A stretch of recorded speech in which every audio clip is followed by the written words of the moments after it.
doutora Ana Carolina Sampaio. Ela é doutoranda em Educação pela Universidade do Vale do Itajaí, pesquisadora do grupo Pesquisa, Cultura, Escola e Educação Criadora. Possui mestrado em Educação pela Universidade Federal do Rio Grande e graduação em Artes Visuais, licenciatura pela mesma universidade. Atuou como professora substituta do curso de Artes Visuais, licenciatura e bacharelado da FURB e como pesquisadora do Nós do Sul, Laboratório de Estudos e Pesquisas sobre Identidades, Currículos e Culturas. Desenvolveu atividades e produziu recursos educativos digitais na atuação como tutora à distância nos cursos de História e Pedagogia oferecidos pela Universidade Aberta do Brasil. Professora efetiva da Rede Municipal de Penha, Santa Catarina, associada da Federação de Arte e Educadores do Brasil. Doutora Ana Carolina, fique à vontade. Boa tarde, Andressa, tudo bem? Então, eu falo aqui de Santa Catarina, mas sou gaúcha, resido aqui há 3 anos, e é um prazer ter sido convidada para fazer uma fala nesse evento tão importante, em um tempo tão complexo como esse que nós estamos vivendo, de uma pandemia, né, que pouco se sabe ainda sobre esse vírus, e cada um está à sua maneira, né, encontrando estratégias para resistir nesse período. E eu venho aqui falar com você sobre a arte. Sou professora de artes visuais e fico muito agradecida pelo espaço. Como eu havia me apresentado, eu sou a professora Ana Carolina e estou muito feliz de ter esse espaço para a gente dialogar sobre arte. Então, com esse tema sobre a arte e a espiritualidade, que surgiu para mim nos últimos 5 anos que eu venho me aproximando dele, né? Porque no curso, somente com as disciplinas, a gente estuda uma história da arte muito iconográfica e iconológica. Então, de certa forma, não temos um viés espiritual, né? Isso vai da nossa busca pessoal. Então, na minha busca pessoal, depois de formada e já no mestrado, eu conheci as pinturas, né, de Wassily Kandinsky.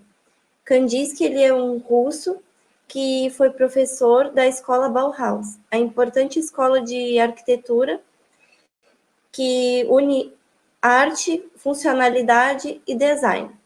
E o Kandinsky, ele vai trazer uma ideia muito importante, que é a ideia de quando a gente deixa de representar a natureza fielmente como ela é, e a gente passa a representar uma outra natureza, né?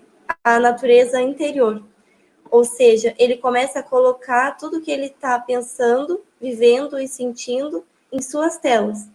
E dessa forma, a sua pintura ela é muito inovadora nesse período, e ele se dedicou tanto para esse tema que ele também escreveu um artigo que se chama Do Espiritual na Arte. Nesse artigo, ele faz alguns destaques bem importantes, porque ele vai colocar a nossa vida como uma pirâmide, né? E ele vai fazer uma metáfora de que essa pirâmide, ela é uma evolução. Então, a nossa vida espiritual, ela estaria em constante evolução, sempre para cima. E as bases são aqueles nossos pensamentos mais negativos, ligados a um senso comum, e quanto mais para cima, mais perto nós estaríamos dessa evolução espiritual.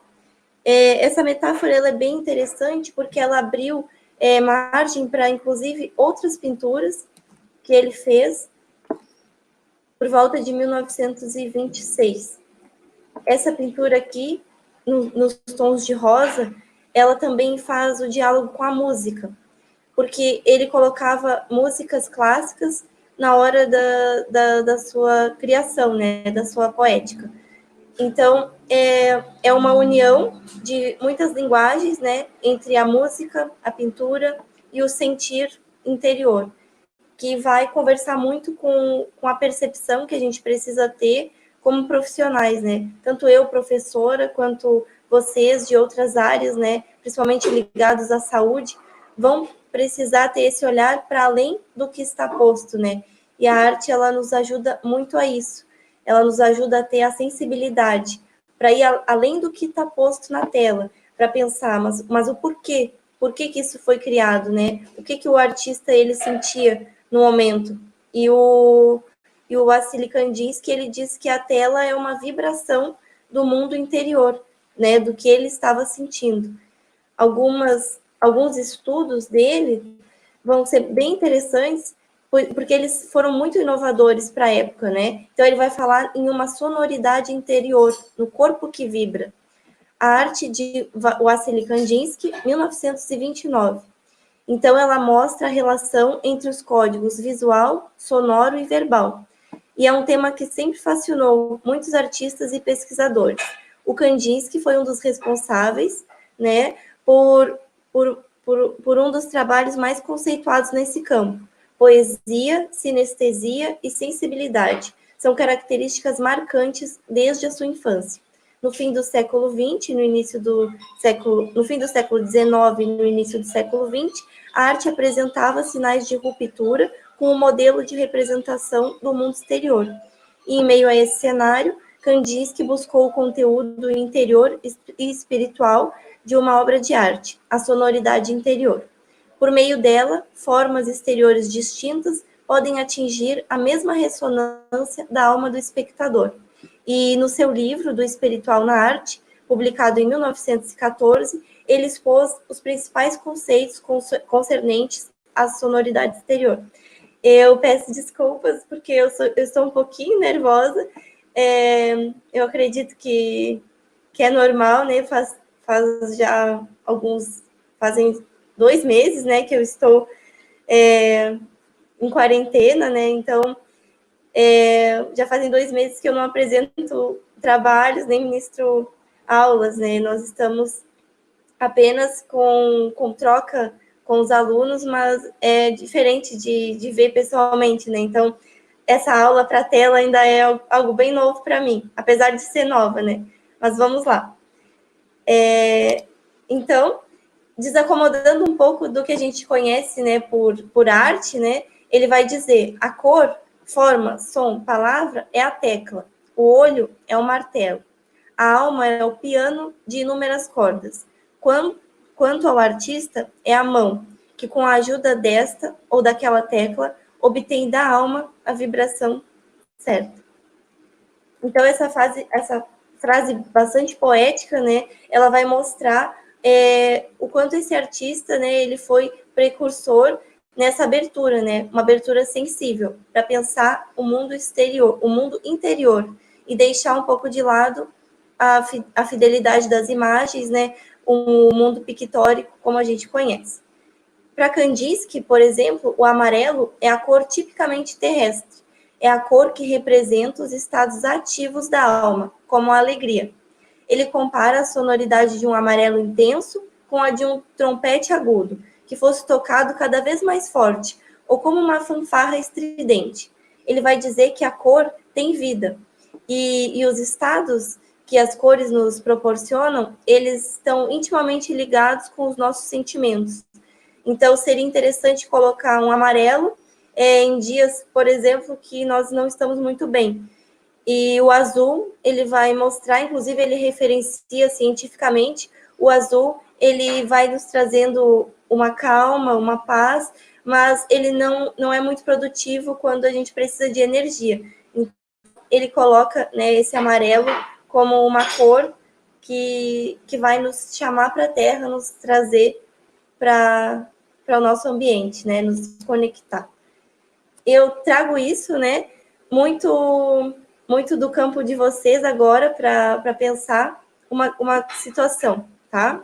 Vou colocar um estudo de caso aqui para nós. Quando as pessoas estão com enxaqueca, dor de cabeça, ansiosas, às vezes elas procuram o hospital, não é mesmo?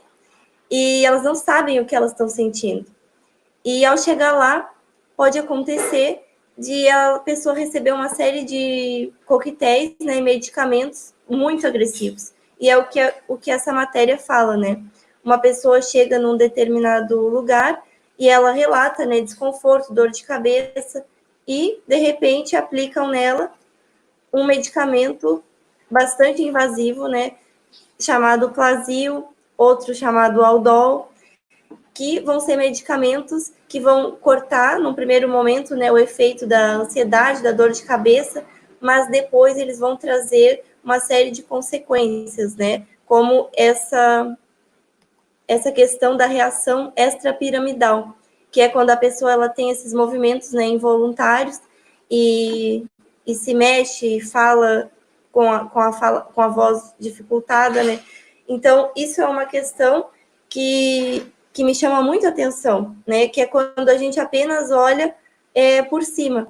E isso não pode acontecer, né, quando a gente é espectador de uma obra de arte e nem quando a gente é médico, né? Vocês, principalmente da área da saúde, quando tiverem um caso semelhante, né, pode parecer muito mais fácil tratar apenas o sintoma aparente, mas o correto, né, que eu acredito é pesquisar a fundo por que a pessoa se sente dessa forma, ao invés de dopar, né?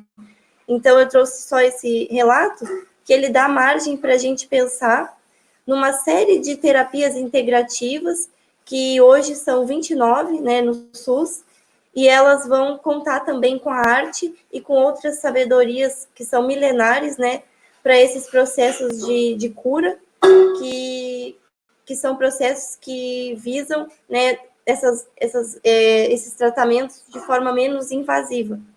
Então, eu trago o exemplo, né, da cromoterapia, que também o Kandinsky era interessado, né, e hoje faz parte de uma das terapias integrativas e complementares. Então, a cromoterapia, ela utiliza as cores nos tratamentos das doenças com o objetivo de harmonizar o corpo, né, a importância, né, de vocês abrirem esse espaço, né, para arte, saúde, espiritualidade, porque, de certa forma, né, cai por terra essa noção de medicina cética, né, que trata os pacientes apenas com esses medicamentos invasivos e agressivos que deixam marcas, né, e até mesmo pessoas um pouco traumatizadas depois de ter sido atendida nesses espaços. Um livro bem interessante que fala sobre a experiência de uma professora de uma área dura da física, e ela começa a se interessar pelo tema da inteligência espiritual. E ela chega a escrever um livro sobre isso. E ela vai dizer que pessoas que são inteligentes espiritualmente, elas têm 10 características principais. Elas praticam e estimulam o autoconhecimento, elas são conduzidas por valores humanos, são idealistas e creem na vida, têm capacidade de encarar desafios e utilizar a diversidade a seu favor, elas são holísticas, têm a visão do todo integrado e a percepção da unidade. Elas celebram a diversidade como fonte de beleza e aprendizado. Têm independência de pensamento e comportamento e sempre perguntam por quê e para quê. São agentes de transformações.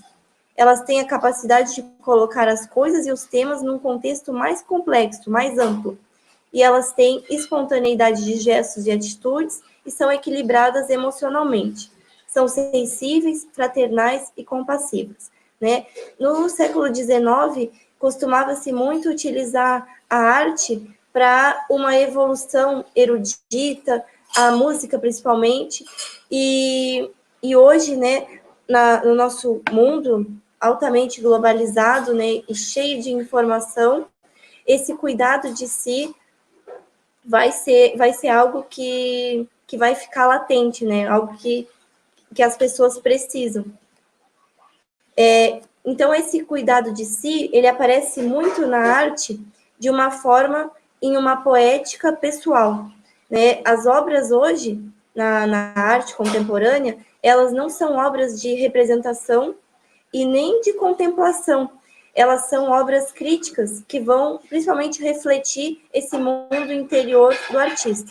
Essa exposição do Antônio Vargas, ela é muito interessante, porque, num primeiro momento, são grandes, são enormes telões com paisagens.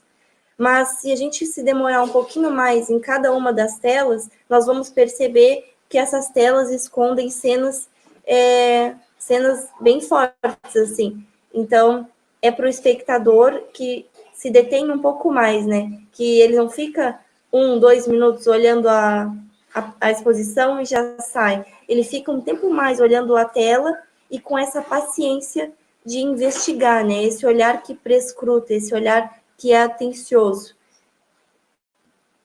Então, essas pinturas, né, são feitas em MDF. E ele vai escondendo algumas cenas de violência e ele vai tratando essas imagens digitalmente para depois criar a exposição, né, que é uma aventura, né, nesse espaço aparentemente muito bonito, mas que vai esconder uma série de coisas. E é um pouco assim com a gente, né? Às vezes nós parecemos que estamos muito bem e, na verdade, não é bem assim. E num primeiro contato, né, a gente não consegue expor tudo. A gente vai precisar de recursos de autoconhecimento para acessar o problema.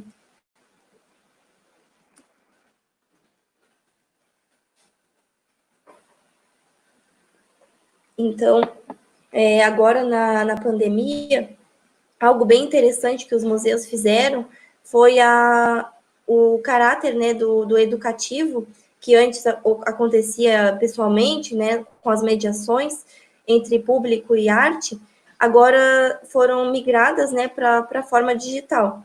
O Museu Oscar Niemeyer, e eu já visitei, é bem interessante, tem um acervo riquíssimo, inclusive tem um acervo de arte oriental que foi doado por um diplomata chamado Fausto Godoy.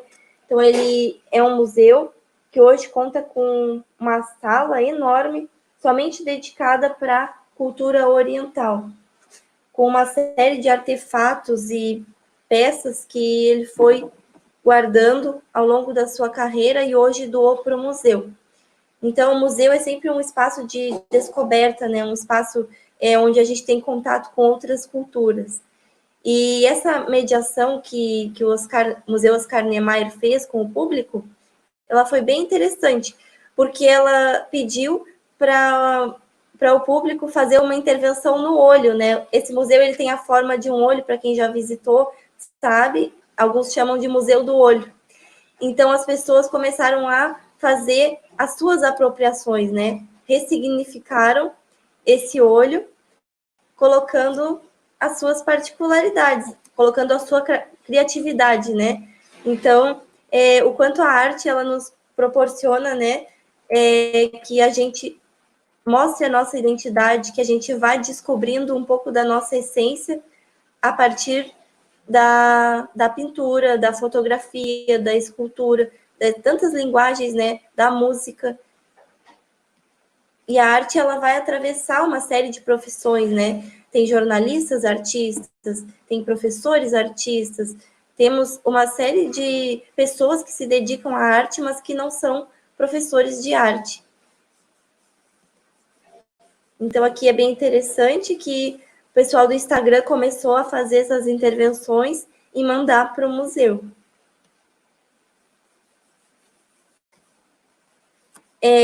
A arte salva, né? Quando a gente fala que a arte salva, parece uma abstração, né? Mas, na verdade, ela tem esse potencial, né? Esse potencial terapêutico. A arte vai passar por esse universo também da saúde mental, né? E esse exemplo ele é bem interessante porque conta a história de uma menina que ela tinha um problema de ansiedade grave. Ela tinha uma síndrome chamada agorafobia e ela não conseguia sair de casa. No tempo que ela ficava em casa, ela começou a fazer capturas da tela do Street View. Então, ela passeou em vários lugares do mundo e ela selecionava recortes dos espaços e fazia print screen. Então, ela começou a fazer fotografias. E essas fotografias, ela criou uma conta no Instagram e colocou lá. De repente, o Google achou ela e convidou ela para fazer uma exposição em Nova York. E dessa forma, ela conta nesse vídeo como que ela superou essa crise de ansiedade grave através da tecnologia. Né? Às vezes a gente pensa que a tecnologia gera mais ansiedade, mas no caso dela foi um modo dela aprender a lidar com esse problema, né? e ela ressignificou isso muito bem. Eu não sei se eu vou conseguir passar para vocês o vídeo, mas eu gostaria. Eu vou tentar. So I wanted to change that. I knew that I needed to just try to get out in the world again.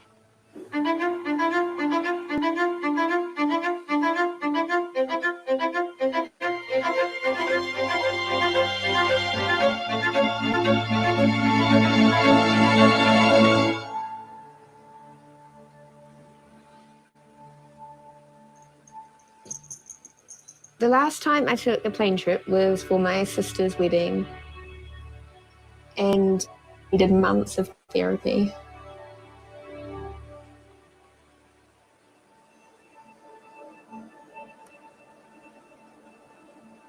So in my early 20s, this is when I started to really experience panic attacks, not breathing properly, heart racing, I couldn't focus. I was eventually diagnosed with agoraphobia. I would say agoraphobia is a fear of being in public spaces. It makes it really hard for me to travel far from home. It's not living life. It's not a life when you're just constantly not in a good place.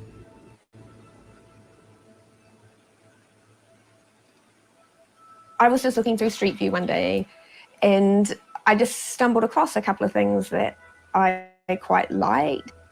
I've always loved photography. So this gave me the opportunity to be a photographer, but without having that anxious feeling. I think that I've taken around 27,000 screenshots. Colourful pastel colours, cacti, architectures, desert gardens. I love how the Google car kicks up dust. And so I started putting images online. Connecting with other people that are going through similar struggles has probably been the best thing for me. And now I feel more connected to the world than I ever have before. Even just saying that I have agoraphobia and severe anxiety has been incredibly powerful and important. I'm doing things at the moment I never, ever, ever dreamed that I would do.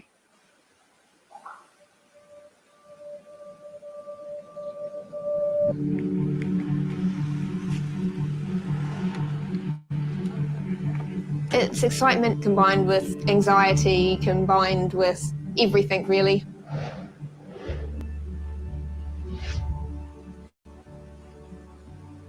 You know, there's a lot of really difficult things with having severe anxiety, but I also see the benefits as well. It's really made me see the world in a different way. It's even better than I expected.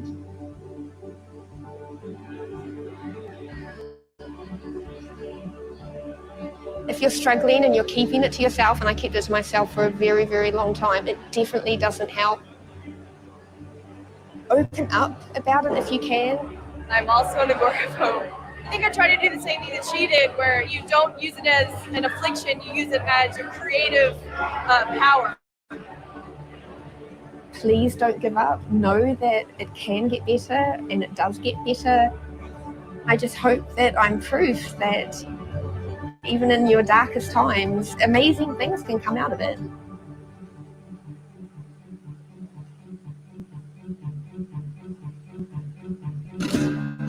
I did 2 tours in Iraq as a helicopter pilot, but then I got injured.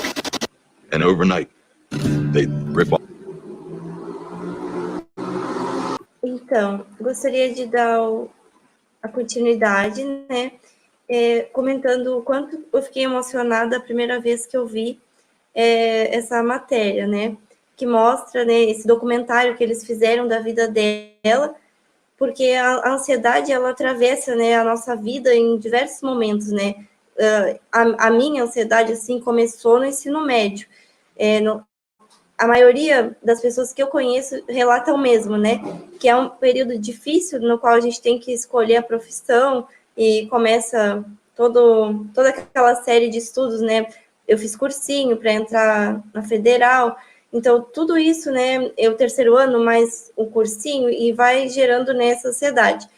E, no caso dela, essa ansiedade agravou né, de tal forma que ela já não conseguia mais sair de casa.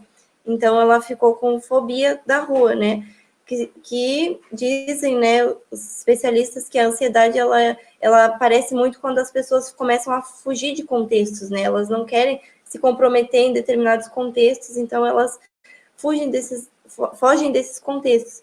Então, eu me lembro, né, de mim, no ensino médio, sobre não querer participar de algumas aulas, ou ficar ansiosa antes das provas, e tudo isso.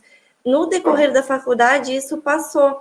Eu comecei a estudar as coisas que eu gosto, história da arte, comecei a me envolver muito com o curso, e um curso muito bom na FURG, que nos dá possibilidade de ser quem nós somos, né? Não é um curso formatado, é um curso muito aberto, então vai desde a área do audiovisual até a iniciação à docência. Eu me envolvi nas escolas, fui dar aula na periferia, então saí da realidade do centro, né, onde eu morava, e conheci outros contextos. Foi muito importante mesmo. Eu fui PIBidiana, né, Programa de Iniciação à Docência, mas já depois, anos passando, né, 2 anos depois do mestrado, eu comecei a sentir novamente ansiedade, né, esse sentimento, né, e essa matéria me sensibiliza bastante. Então, eu queria contar para vocês que essa situação aqui, ela aconteceu comigo, né, um determinado dia, eu não me senti bem, e eu fui parar no posto, né, de saúde, no autoatendimento. E então, me deram uma injeção. E essa injeção, ela tinha esse medicamento aqui, chamado haloperidol, né, um medicamento super forte, né, que me fez dormir 3 dias. Então, o quanto eu fiquei magoada, assim, muito triste depois disso que aconteceu, né? Porque eu estava apenas com uma dor de barriga, muito ansiosa, né? E eu fui lá ver se eles tinham algo para fazer passar. Eu fiquei com medo, enfim, tinha comido eu tinha comido algo ligado a frutos do mar. E eu achei que eu estava com uma dormência e pudesse ser alguma coisa alérgica, né, a frutos do mar. Então, me deu uma dor de barriga forte. E eles me deram esse medicamento, que seria para enjoo, né, e tal. Mas depois pesquisando, né, e fiz bem de pesquisar, porque eu fiquei 3 dias praticamente inconsciente. É um medicamento que está sendo dado nas pessoas, assim, quando elas estão com dor de cabeça. Então, vão lá e colocam um antipsicótico na pessoa. E isso aconteceu comigo, né? Eu sou prova viva, e eu fiquei 3 dias muito mal, e me fez pensar, né, na importância de falar sobre isso, né? Falar sobre isso e dar luz, né, para essas terapias integrativas, porque no meu caso, né, era só uma ansiedade, uma dor de barriga, não precisava ter dado aquele medicamento forte que me deram, e era só indicar algo mais leve, né? Então, eu fico muito feliz que hoje tenham 29, né, terapias integrativas complementares que auxiliam as pessoas nesse processo. E, inclusive, com florais e geoterapia, né, a terra. Então, essa natureza, como vinha a Mayara falando, né, ela nos faz muito bem, essa conexão, né? E a espiritualidade na arte, ela entra muito aí, quando você acredita em algo para além do material, né? Quando você coloca a sua atenção e a sua fé, acreditando que algo vai dar certo pelo conjunto de energias, pelo conjunto de deuses, forças, né, que você acredita. Não é uma religião, né? Diferente da religião que tem os dogmas. A espiritualidade, ela é muito maior. A espiritualidade, ela não nos coloca em caixinhas, né? Ela nos conecta como seres humanos, dotados de energia, e nos motiva, né, a buscar algo para além do material.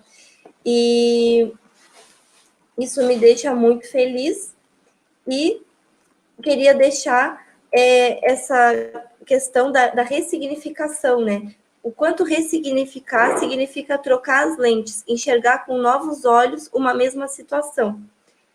E O muralista Cobra, né, que é um grande grafiteiro, ele fez essa imagem linda, né, essa pintura que vai nos mostrar crianças de diferentes religiões, né, mas unidas nesse mesmo sentimento, né, de fazer uma oração para que esse momento passe de pandemia, né, e que mesmo isolados, cada um de nós continue com fé e acreditando que tudo isso vai passar e unidos a gente vai fazer a diferença, né? Essas lives que têm acontecido bastante, né, com momentos de formação, também são muito importantes, porque a gente fica em casa e, de certa forma, continua aprendendo, e é muito melhor do que ficar apenas na frente da televisão, né, escutando aquela chuva de notícias ruins que a gente sabe que acontece no mundo.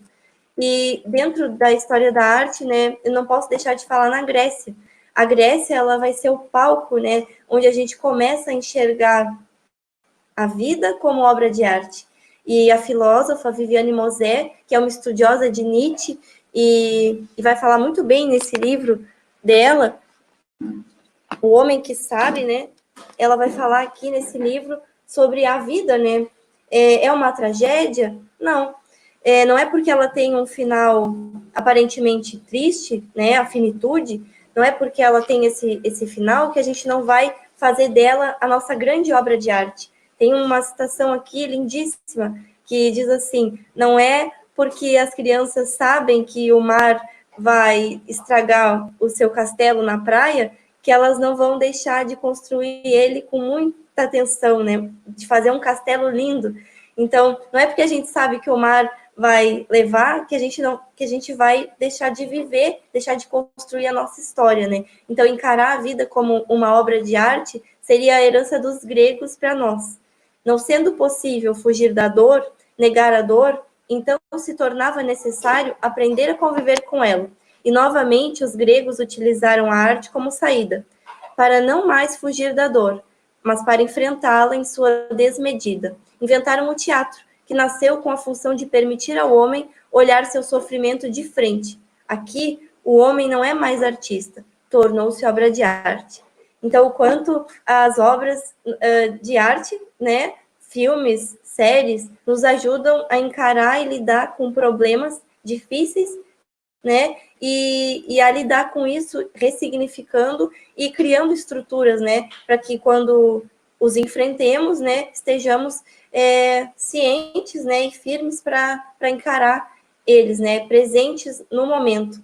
Como eu gosto bastante, né, viver a vida hoje, como se diz, né, no livro do Deepak Chopra, né, ele vai falar, você é a sua cura, né? Eu gosto muito desse médico, ele vai ser tão incrível, assim, tudo que ele coloca, porque ele vai lembrar, né, dessa nossa vida, que é toda integrada, né, desse ser humano como uno, né, não vai fragmentar corpo, mente.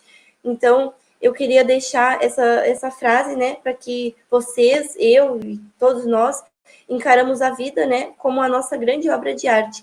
Então, com a sua poética, com a sua dor, com o seu Dionisíaco, com o seu Apolíneo, e que assim nós saibamos, né, e com esses materiais artísticos, sejam livros, sejam séries, sejam pinturas, que tudo isso nos fortaleça e nos ajude a criar estruturas, né, para enfrentar. E fico muito feliz de compartilhar isso e também de colocar para fora essa situação horrível que eu vivi, né, depois de tomar esse medicamento forte, e poder difundir isso, né, para vocês. E eu acredito que deva ter médicos aqui, né, assim como a Fernanda e outros que um dia podem estar num atendimento de pronto socorro e vão ter um olhar diferente, né? Então, isso é muito, muito lindo, assim, me emociona mesmo. Então, muito obrigada. Depois, se vocês puderem, assistam essa música, que é linda. Eu não sei se eu tenho tempo ainda para colocar, mas é Suíte dos Pescadores. E o coral aqui da universidade na qual eu faço doutorado fez esse som e ficou lindíssimo, essa música. Então, gostaria de encerrar com essa música.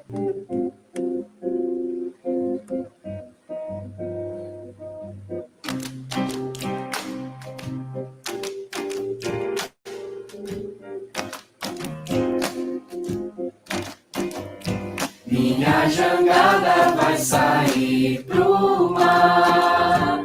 Vou trabalhar, meu bem querer. Se Deus quiser, quando eu voltar do mar, um peixe bom eu vou trazer. Meus companheiros também vão voltar. E a Deus do céu vamos agradecer. Minha jangada vai sair pro mar. Vou trabalhar, meu bem querer. Se Deus quiser, quando eu voltar pro mar, um peixe bom eu vou trazer. Meus companheiros também vão voltar ao mar. Deus do céu, vamos agradecer.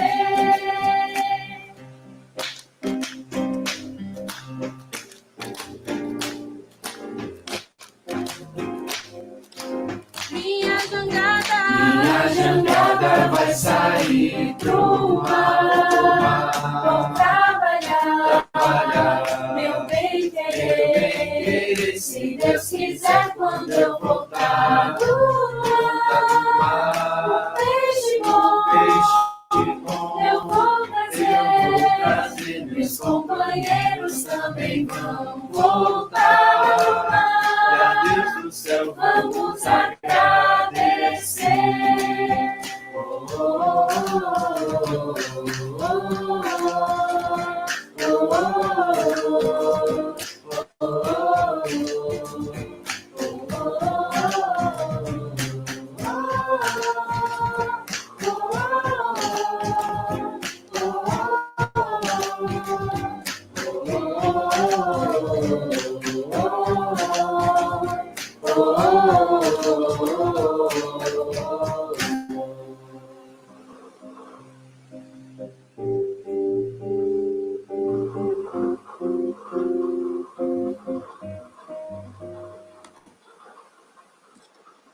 Muito Então, obrigada.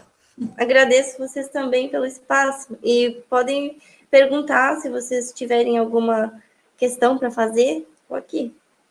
Certo, a gente tem algumas perguntas, tá bom? Tá. Vou começar com a primeira. Professora, gostaria de sugestões de dinâmicas, maneiras de trabalhar arte e espiritualidade com os estudantes na Liga Acadêmica. Olha, sugestões dinâmicas de trabalhar arte e espiritualidade com estudantes da Liga Acadêmica. Ótimo.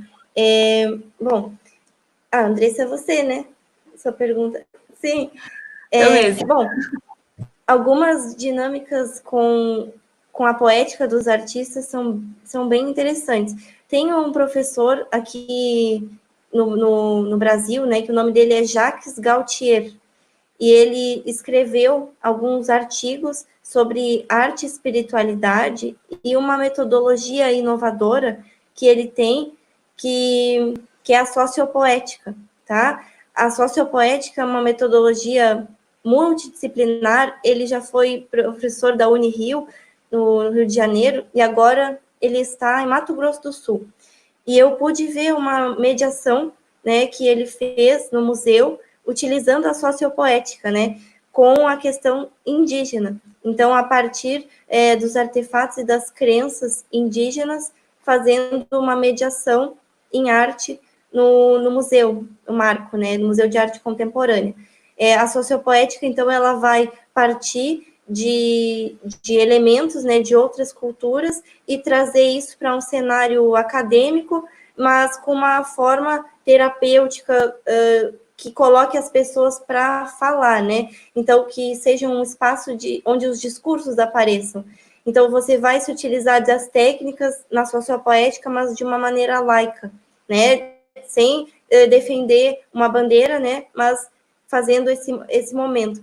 Então, algumas vivências que ele fez, né? Ele relatou em artigos, e outras eu tenho um amigo que é o Cassiano Lima que está fazendo. Tá fazendo. Outra sugestão, para além da sociopoética, seria o legado da artista Lígia Clark, que é a precursora, né, no que a gente diz que as aproximações, assim, entre arte e saúde mental, porque ela, a partir de objetos sensoriais, ela criou uma terapia, né, de memória do corpo, ela vai dizer. Então, a partir do toque, né, sensorial de determinados objetos, as pessoas começam a falar determinadas questões incômodas, né, que seria importante na liga acadêmica, né, no espaço que vocês têm, que é multidisciplinar, né, que foge do currículo, então ele é mais livre, né, vocês têm a dinâmica própria. Também seria interessante os materiais da professora, da artista, né, Lígia Clark. Certo, obrigada. A próxima pergunta, na verdade, a próxima é um elogio. Ótima palestra, professora Ana Carolina. Realmente deve ser um desafio trabalhar com arte sem ver o público. Foi ótimo ter sua visão e seus exemplos foram esclarecedores. Muito obrigada. Agora sim, a próxima pergunta. Em uma época que muitos jovens têm muita autocobrança, ansiedade e exibição de atividades, vidas e corpos em redes sociais, como trabalhar a questão de arte como uma forma de expressão de dor e sentimentos, algo não necessariamente ligado a uma espécie de dom, e sem haver necessidade de fazer atividades perfeitas ou visualmente agradáveis? Nossa, ótimo. Inclusive, esse é um tema que me chama muita atenção. No mestrado, eu estudei isso. Vou fazer um parêntese, né, para falar. Aqui, esse é o meu livro, que é, na verdade, a minha dissertação de mestrado, né, que foi publicada. Se chama Juventudes Líquido-Modernas. A minha pesquisa de mestrado, eu fiz através da etnografia, né, que é uma metodologia que vai possibilitar que as entrevistas sejam feitas pelo WhatsApp e por dispositivos móveis. E eu conversei com 19 jovens nessa pesquisa justamente sobre isso, né, sobre a questão da autoimagem, da exibição, e tem um capítulo que eu falo sobre isso e debato isso com eles, né, bastante. Então, eles relataram, né, na pesquisa o quanto que sofriam com isso. Pessoas ligando, pedindo likes, pessoas pedindo comentários, a questão das fotos, né, que eles sentiam a necessidade de editar, e o quanto isso interferia na autoimagem deles, né, sobre não se sentir belo e o bastante, né, para colocar uma foto. Então, isso aparece, e de uma forma triste, porque as pessoas vão deixando de gostar de si e acreditando que tudo aquilo que está em fotografias é a realidade, né? Quando, na verdade, tudo que está ali já foi editado e é uma forma de ilusão, né? As pessoas estão colocando coisas ali que não é a sua verdade, né? Então, né, nessa época de autocobrança, ansiedade e exibição de atividades, vidas, tem muito esse dispositivo do confessionário, né? Que é o relatar tudo que está fazendo, né? Mas o que apareceu no meu trabalho? Que o que eles relatavam era só as coisas boas, as coisas ruins ficavam para baixo do tapete. Então, ali, né, no Instagram, é uma coisa bem legal que apareceu na pesquisa, é as lentes do mundo, né? O Instagram como as lentes de captura do mundo, onde tudo que é bom está acontecendo, os pets, a horta, coisas interessantes das pessoas estão sendo mostradas ali, mas as dores não. Então, como que vai trabalhar a arte como uma forma de expressão da dor? Eu acredito que fazendo uma outra utilização desse espaço, né? Que é como se criam, né? Espaços de resistência dentro desses espaços.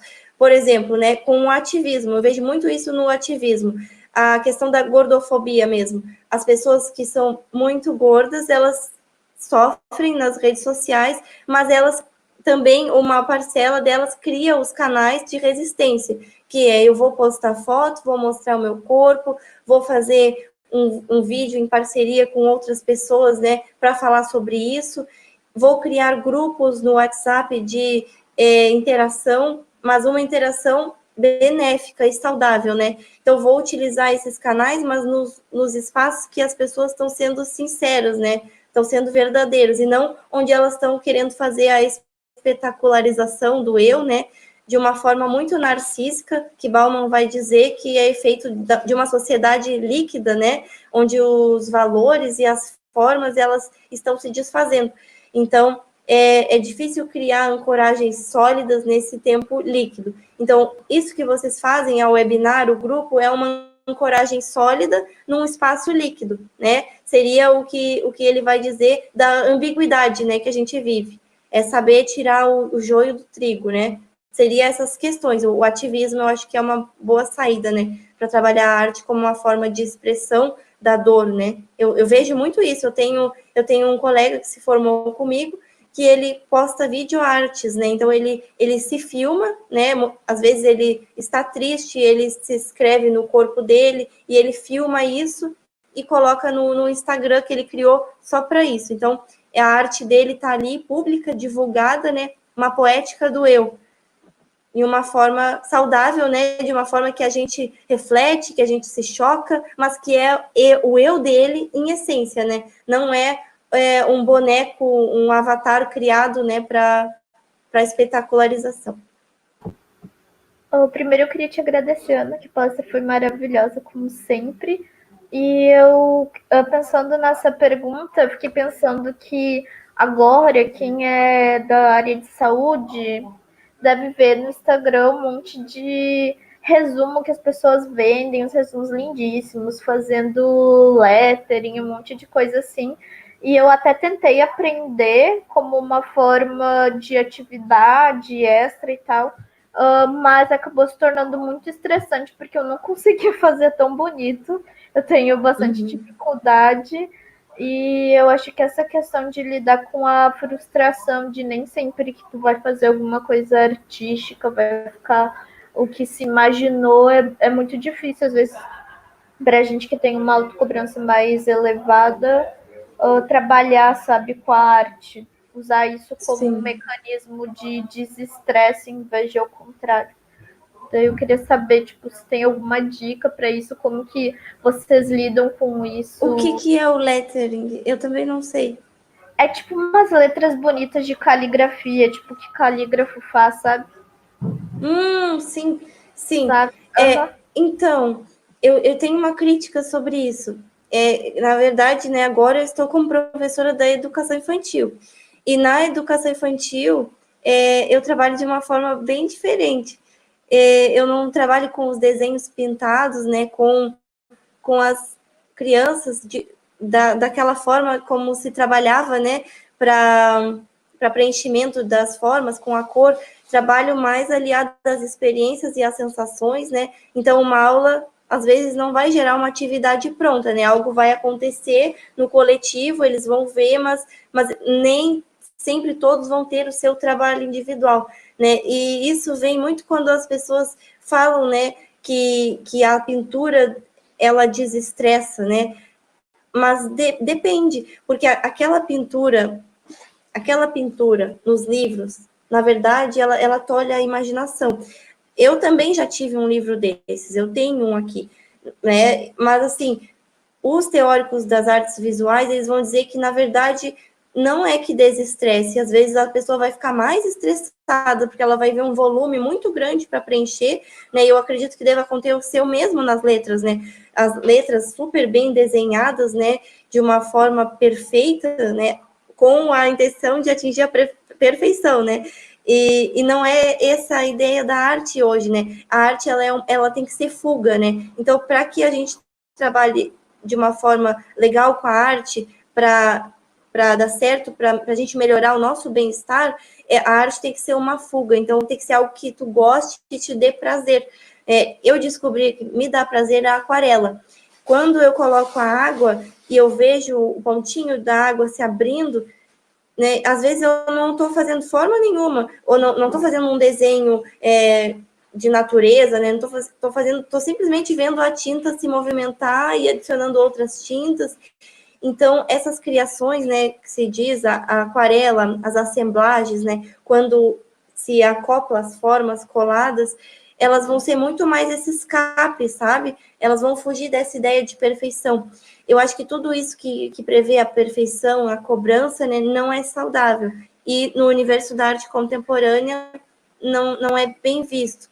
Justamente por isso, porque tolhe algo que tu pode saber fazer, mas tu não vai descobrir se tu já fizer isso do livro que está pronto, né? Porque já é uma proposta pronta, já tem o espaço criado ali para encher de cor, né? Então, quem sabe tentar descobrir a sua poética, né? Esse é o desafio mais difícil, né? Eu acho que cada um de nós tem uma. Eu vejo muito, a minha mãe, ela tem suas válvulas de escape na arte, ela gosta de costurar, ela faz coisas muito lindas, com linhas, com pedras, e eu gosto de ver a tinta se abrir, da cor, né?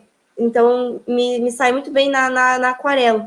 Então, acho que é isso, que é dar vazão para que apareça a poética individual, que pode ser com um material super inusitado, assim, que as pessoas não pensem que é arte, sabe? Como acontece com muitos artistas, fazem ranhuras, trabalham, inclusive, com a palma da mão, né? Como vai ter o Pollock, Jackson Pollock, ele trabalha com essa arte painting, então ele vai adicionando os pingos de tinta e a obra dele vai nascendo a partir dessa ação, né? Então, eu penso que assim como o Pollock usava a arte muito mais para extravasar do que para fazer bonito, sabe? Então, é mais ou menos por aí, acho, Fernanda. Tentar descobrir a tua poética e não esses livros que já vêm pronto.